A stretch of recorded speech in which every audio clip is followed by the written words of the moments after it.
Hello everyone, I hope you are doing good. I'm Shagun Nawada. I'm the founder of shagunnawada.in, which offers online courses on anti-money laundering, KYC screening, due diligence, and other risk-related roles. In today's video, let us understand name screening in detail. Let's begin. So, name screening is a process used primarily by financial institutions and regulated businesses to compare the names of individuals or organizations against various databases and watch lists to detect potential risk or legal restrictions. The main objective is to identify persons or entities that may be involved in money laundering, terrorist financing, fraud, or other financial crimes, and to ensure compliance with anti money laundering and counter terrorist financing regulations. So, what does it mean, and why is name screening a mandatory thing used by financial institutions in the banks? Let us take a look at the script. Okay, so there are multiple stages where screening is carried out, generally name screening.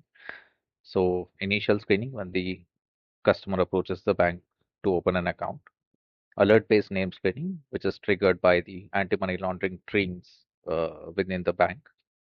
KYC CTD reviews, which is nothing but periodic reviews done on the type of the customer, depending on the grade of the customer, the type of customer. It could be 3 years, 4 years, 5 years, or based on the regulations. It may vary. Then alert-based KYC reviews. Again, if at all there is a trigger which has come from a transaction monitoring team or various other teams within the bank, then that particular trigger or an alert is reviewed by the name screening investigator. Now, this means that whenever there's a new account opening request from the customer, or there is an existing customer, the banks or financial institutions, they regularly screen these customers to identify whether there are any potential matches on the database, which is provided by WorldCheck, LexisNexis, or RDC, which is Regulatory Data Corp. Now, these are third-party applications which provide services and have a database of list of UN sanctioned individuals, entities, and also specially designated nations by the US authorities. They also hold a database of negative information on a particular watch list person.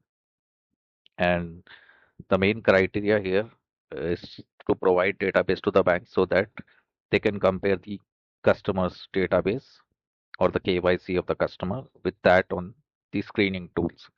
So if at all the date of birth or the full name, location, gender, and any kind of information which is a match to that found on the screening tools, then there are certain actions which are taken by the branch or the bank.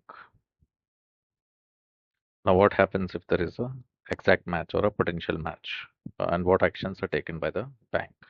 So, if it's a new customer, the account opening application is rejected, and the individual is blacklisted and also reported, depending on the criticality. Existing customer, the account is closed, blacklisted, and reported. When I say blacklisted, it basically means that none of the accounts or none of the branches would entertain that particular individual in account opening in the future. Let us look at a few examples now and see how well you do in identifying a match.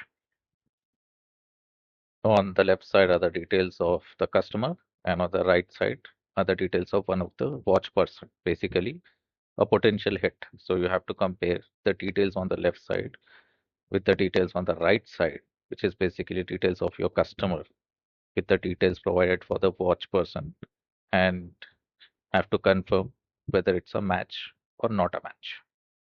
All the best.